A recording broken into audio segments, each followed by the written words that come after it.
ও man কেমনে কি শাবাশ পড়লে একবার ডিম যে কটা আছে ভাঙবো ওইটা সাদা রিমন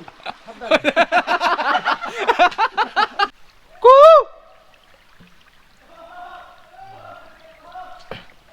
এই তো ওরা উত্তর দিছে যে ওরা সামনে আছে জাস্ট জায়গাটা দেখেন একদম গুহার মতো অনেক বড় অন্ধকার মনে হচ্ছে একটা হন্টেড প্লেস পানিটা মানে কিছু কিছু টার্নে এসে দেখি যে ব্লু কালার হয়ে গেছে কি মেকানিজম আছে যে এখানে সাদা বাট হচ্ছে যে যে কোনো একটা জায়গায় গিয়ে পানিটা হয়ে যাচ্ছে ব্লু কালার জাস্ট শুধু একটা আওয়াজ পাবেন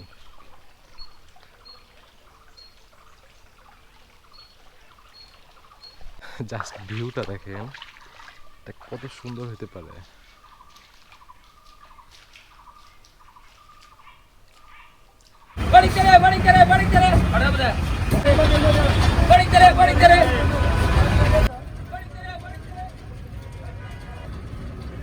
অক্সিজেন মোড় থেকে আমরা যাত্রা শুরু করেছি লোকাল বাসে এখানে প্রচুর লোকাল বাস এবং সিএনজি পাওয়া যায় তো বাসে করে আমরা যাচ্ছি পার হেড 70 টাকা করে ভাড়া এছাড়া সিএনজিতে যাত্রা করতে চাইলে আপনাকে রিজার্ভ সিএনজি নিতে হবে বাস থেকে ফটিকছড়ি নামার পর ফুলকলি মোড় থেকে হাজারীখিলে সিএনজি নিতে হবে তবে আমরা এখন লাঞ্চ সেরে দেন সিএনজি তুলব আলু ভর্তা শিম ভর্তা টমেটো ভর্তা বাইম ভর্তা সবজি পোয়া মাছ তেলাপিয়া নাইকেল পাড়া মুরগি দেশি মুরগি গরস্ত বিবরাহাট থেকে হাজারকিল 35 টাকা ভাড়া পর্যটন গেলে 40 টাকা করে ভাড়া রিজার্ভ পেলে 200 টাকা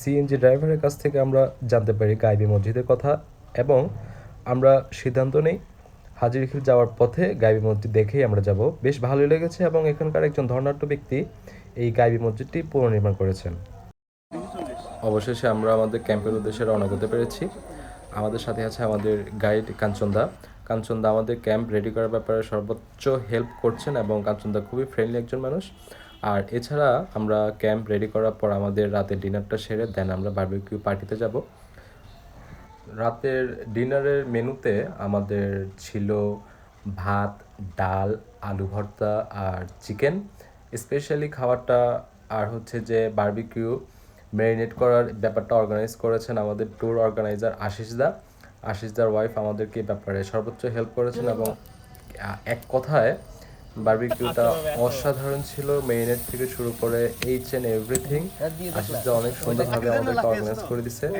আর আমার লাইফের বেস্ট বারবিকিউ ছিল এই হাজিরখিলের বারবিকিউ একটা অসাধারণ ফিলিংস ছিল গুড মর্নিং আমাদের ক্যাম্পিং শেষ আমরা এখন কালাপানি ঝর্ণায় যাওয়ার প্রস্তুতি নিচ্ছি তবে শীত আর প্রচুর কুয়াশার কারণে টিম মেম্বাররা সবাই মোটামুটি কনফিউজড ছিল আমাদের জার্নিটাকে আরেকটু পরে স্টার্ট করা যায় কি না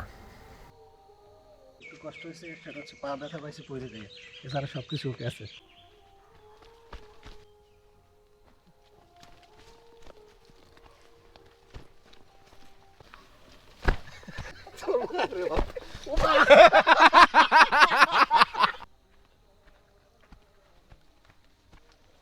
বেসিক্যালি এখন বাজে 8টা সকাল 8টা আমাদের ক্যাম্পিং শেষ আমরা এখন চলে যাব হচ্ছে যে কালোপানি ঝর্ণায় যাওয়ার আগে আমাদের এখানে একটা অ্যাডভেঞ্চার হচ্ছে অনেকটা র্যাপলিং টাইপের তো এই র্যাপলিংটা আমরা করে আমরা হচ্ছে সকালে নাস্তা করার পর আমরা চলে যাব হচ্ছে যে কালোপানি ঝর্ণার ডিস্টেন্স এই অভয়ারণ্য থেকে 5 থেকে 6 মিনিটের রাস্তা তো 5 থেকে 6 মিনিট যাওয়ার পর হচ্ছে ছোট একটা ঝিরি পাওয়া যায় আর ঝিরি ধরে হচ্ছে এবারে ডান দিকে মুভ করতে হয় ঝর্ণা ধরে কালোপানি ঝর্ণা নামকরণ করার কারণ মেবি এটা আমার মতে তাহলে শ্যাওলাগুলো কালো হওয়ার কারণে তো এই ঝর্ণার নাম হয়ে গেছে কালোপানি ঝর্ণা আমি যেই অ্যাডভেঞ্চারের কথা বলছিলাম আমার পিছনে দেখা যাচ্ছে একটা স্ট্রাকচার তো এটা হচ্ছে যে মূলত আমার সেই অ্যাডভেঞ্চার এখান থেকে বেসিক্যালি শুরু হয় এখান থেকে উঠে তারপরে হচ্ছে যে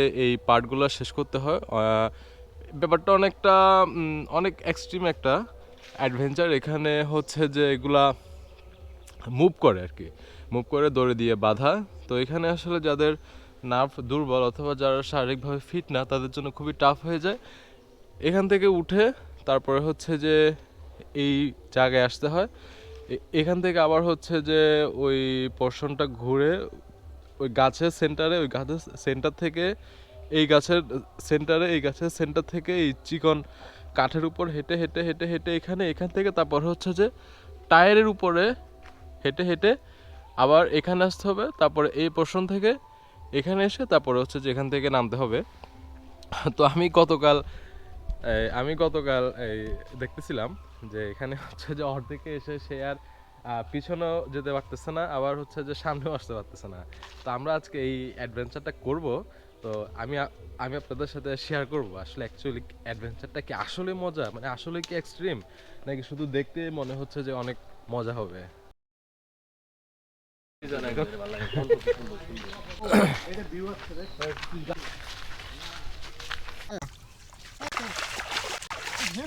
হাঁটো হাঁটো হাঁটতে থাকো। আচ্ছা, যখন ওই যে ঝর্ণার পানি, আচ্ছা আমাদের কিছু ভালো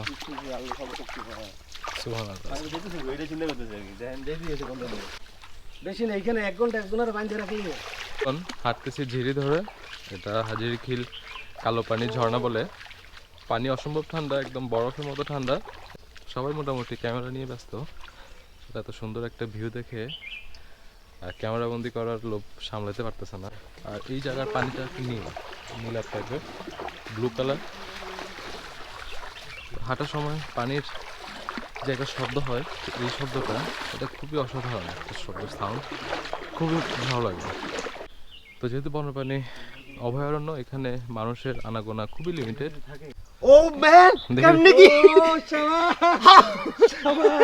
খুবই ডেঞ্জারাস ভাই, খুবই ডেঞ্জারাস, তবে সে সিরিয়াস না। কি আওয়াজ করে খাচ্ছে ভাই, এত মজা, গজগজ করে খাচ্ছে। একটা বাইট দিয়ে দেখি, এটা মজা তো। ও মাই গড, আসলে মজা, ওদের জিহ্বায় পানি চলে আসতেছে। না এটা কিভাবে আসলে মজা?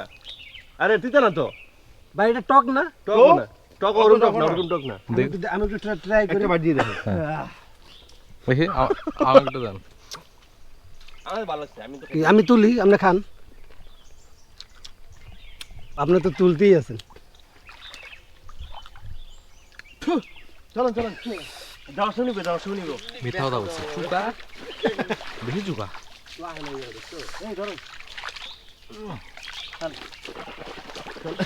ভাই আমি তো কত খাবারছি, এটা বুঝছি দেখছেন, ব্লু কালার। ওয়াও,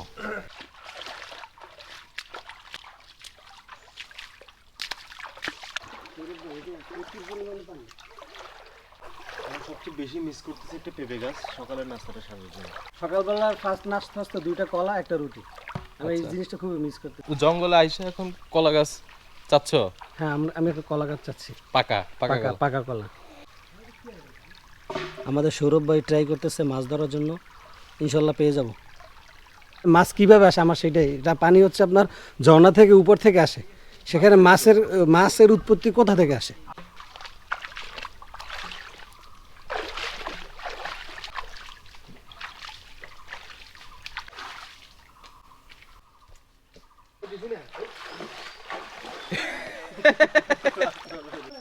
কারা দেন চন্দনমাটি, কার থেকে বাইরে হচ্ছে চন্দনমাটি, পাহাড়ি মাটি বলে।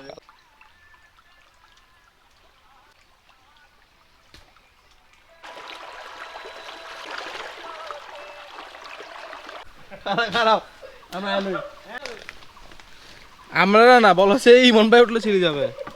ইমন আর সাইদ উঠলে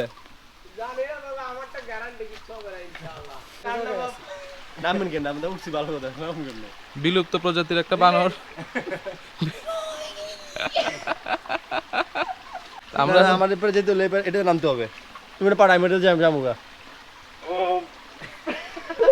আমি এটা পরে যাবো। দেখেন আপনি স্যান্ডেলটা কান নিছেন। এই চাওয়ার আজকে হালকা একজনকে দিয়ে দেখেন, ছিড়বে না আশা করি। না, ওটা জামটা বাড়ি খাবো। দেখি, না না না কিছু না। ওখানে শক্ত তো ভাই, জামটা বাড়ি খাবো।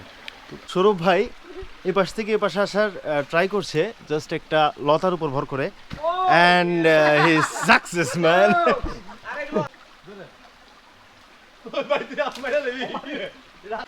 পড়লে একবার ডিম যে কটা আছে ভাঙবো।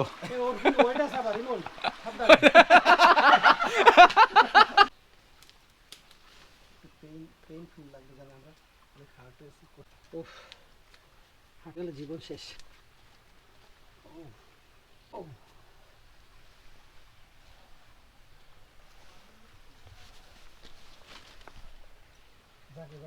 এই পানিটার রং গ্রিন। গ্রিন, আচ্ছা এটার রং গ্রিন, কিন্তু এটাকে কেন কালো পানির ঝর্ণা বলে আসলে বুঝতে পারতেছি না। মেবি ওয়েদারের কারণে হতে পারে। এটা হচ্ছে কালো পানির ঝর্ণা।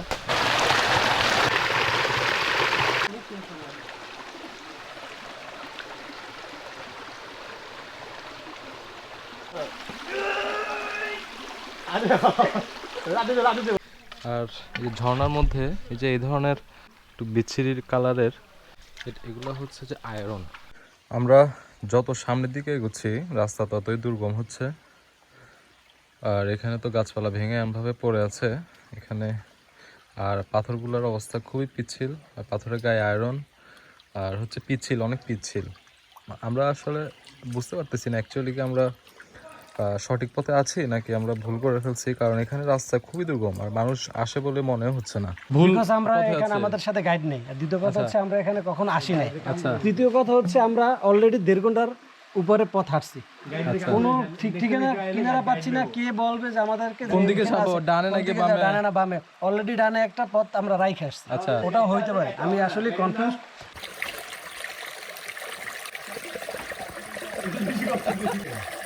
হইতে পারে।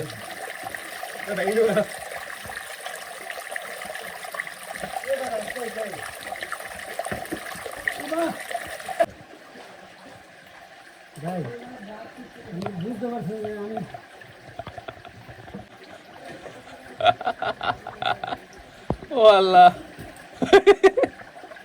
এখানে একটা, এটা কি, এটা মনে হয় কাঁকড়ার পা, কাঁকড়ার গায়ে একটা জোক।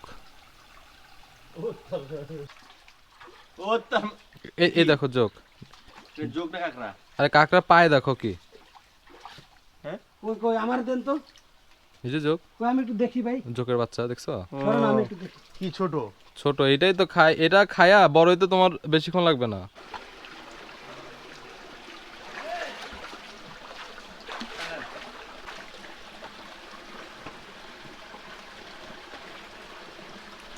ও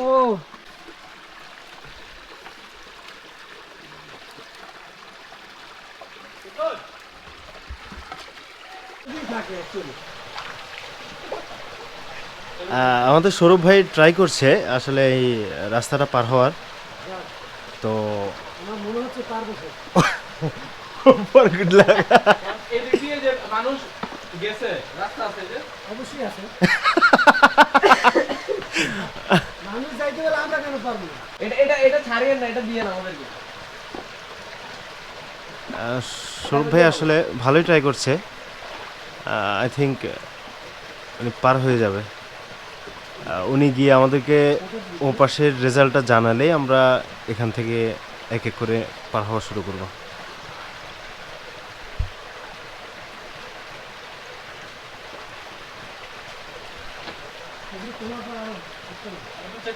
হ্যাঁ হ্যাঁ, চেক করে আসেন।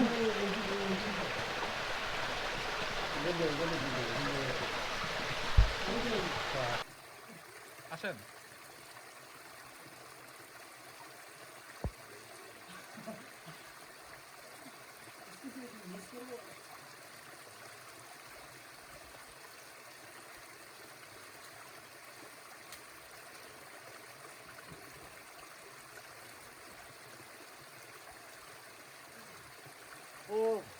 যান।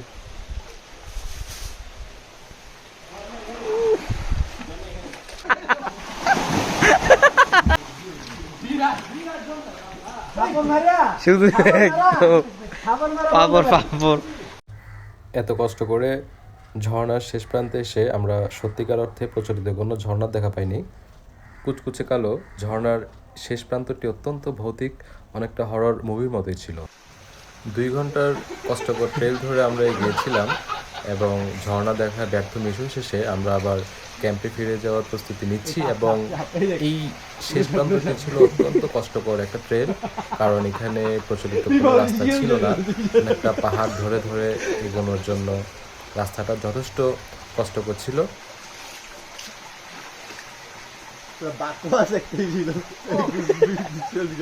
সামনে কি সামনে গাড়া ঠিক আছে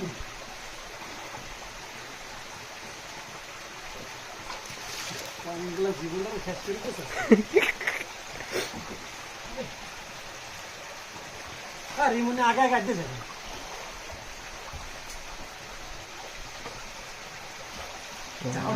এদিকে আসো না ভাই, এদিকে আসো না ভাই, এটা গাড়া গাড়া ধরো কিন্তু এদিকে পা দেন না।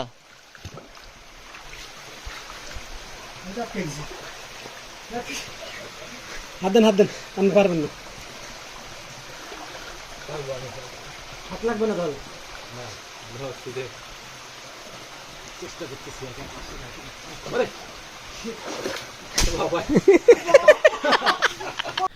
এখন প্রশ্ন হচ্ছে যে হাজিরখিল কিভাবে আসবেন, কত টাকা খরচ হয়, অথবা কার সাথে কথা বলতে হবে। চট্টগ্রাম সিটি থেকে লোকাল বাসে করে যদি কেউ আসতে চান সেক্ষেত্রে হচ্ছে যে অক্সিজেন থেকে ফটিকছড়ি আসতে হবে লোকাল বাসে করে, পার হেড 70 টাকা ভাড়া। তারপরে ফটিকছড়ি থেকে লোকাল সিএনজি আসে এখানে হাজিরখিল, পার হেড 30 টাকা করে। আমি যার মাধ্যমে এখানে আসছি এবং যার সাথে আমার পরিচয় আছে তার নাম হচ্ছে যে আশিসদার নাম, মোবাইল নাম্বার এবং হচ্ছে যে বিস্তারিত আমি ডেসক্রিপশনে দিয়ে দিচ্ছি, ফার্স্ট কমেন্টে পাবেন। তো আশিসদার সাথে কথা বলে আপনাকে এখানে তাঁবু, রাতের খাওয়া এবং গাইড অ্যারেঞ্জ করতে হবে। মোটামুটি খরচের মধ্যে হচ্ছে যে এখানে রাতে থাকার জন্য তাঁবু এবং বালিশ আর হচ্ছে যে যা যা প্রয়োজন এটা আশিসদা তাঁবুর সাথে টেন্টের সাথে প্রোভাইড করবে। আর একটা গ্রুপে 2 জন 4 জন 5 জন 10 জন মেম্বার যাই হোক, একটা গ্রুপের জন্য একজন গাইড আপনাকে রাখতেই হবে। তো গাইড হচ্ছে আপনাকে তাঁবু, খাওয়া দাওয়া, ইচ অ্যান্ড এভরিথিং উনি ম্যানেজ করে দিবে। তো এখানকার প্যাকেজটা হচ্ছে যে এরকম যে একটা টেন্ট 2 জনের জন্য, মানে একটা টেন্টের ভিতরে 2 জন থাকতে পারবেন। তো আমি 2 জনের হিসাবে ট্যুরের খরচটা আমি আপনাদের সাথে শেয়ার করি যে 2 জনের জন্য একটা টেন্টের ভাড়া হচ্ছে 500 টাকা, আর হচ্ছে একজন গাইডের মজুরি অথবা সম্মানী 500। তারপরে হচ্ছে যে খাবার যেটা প্রোভাইড করবে সেটা হচ্ছে ভাত, ডাল, আলু ভর্তা আর হচ্ছে যে চিকেন, পার হেড 150 টাকা করে। খাবারটা খুব মজা, আমরা কালকে রাত্রে খাইছি, খুব ভালো লাগছে। মেবি আশিসদার বাসা থেকে রান্না করা হয়। তো যেহেতু বাসার রান্না সেহেতু হচ্ছে যে হোটেলের মতো অতটা কমার্শিয়াল না, রান্নার টেস্টটা খুবই ভালো। পার্সোনালি আমরা গতকাল এখানে রাতে ছিলাম 5 জন, আমাদের কাছে খুবই ভালো লাগছে। তো এখানে টেন্টের ভাড়া 500, গাইডের মজুরি 500, আর হচ্ছে যে খাওয়ার পার হেড 150 টাকা করে, 2 জনে হচ্ছে যে 300 টাকা। অক্সিজেন থেকে ফটিকছড়ি পার হেড 70 টাকা করে, ফটিকছড়ি থেকে লোকাল সিএনজিতে 30 টাকা করে 60। তাহলে হচ্ছে যে গাড়ি ভাড়া 200, আর হচ্ছে যে এখানে খাওয়ারের খরচ হচ্ছে 1300, টোটাল 1500। তো 1500 টাকার মধ্যে আপনার ইচ অ্যান্ড এভরিথিং হয়ে যাচ্ছে। তো এছাড়া যদি আপনারা পার্সোনালি অন্য কোনো কিছু অর্গানাইজ করতে চান, অন্য কোনো প্ল্যান করতে চান, খরচ করতে চান, কেনাকাটা করতে চান, সেটা আপনাদের পার্সোনাল ফান্ড থেকে করতে হবে। আর হচ্ছে যে এইখানে অ্যাডভেঞ্চারের ব্যাপারটা আমি বলছি আমার আগের ভিডিওতে, তো এখানে অ্যাডভেঞ্চারও করতে পারবেন। আর হাজিরখিল অভয়ারণ্যে ঢোকার জন্য পার হেড টিকিট ভাড়া হচ্ছে 25 টাকা। তো মোটামুটি শহরের খুব কাছাকাছি হচ্ছে যে একদিনের মধ্যে ট্যুর করা যায়, এ ধরনের খুব বেস্ট একটা প্লেস হাজিরখিল অভয়ারণ্য। তো সময় হলে আপনারা চলে যাবেন।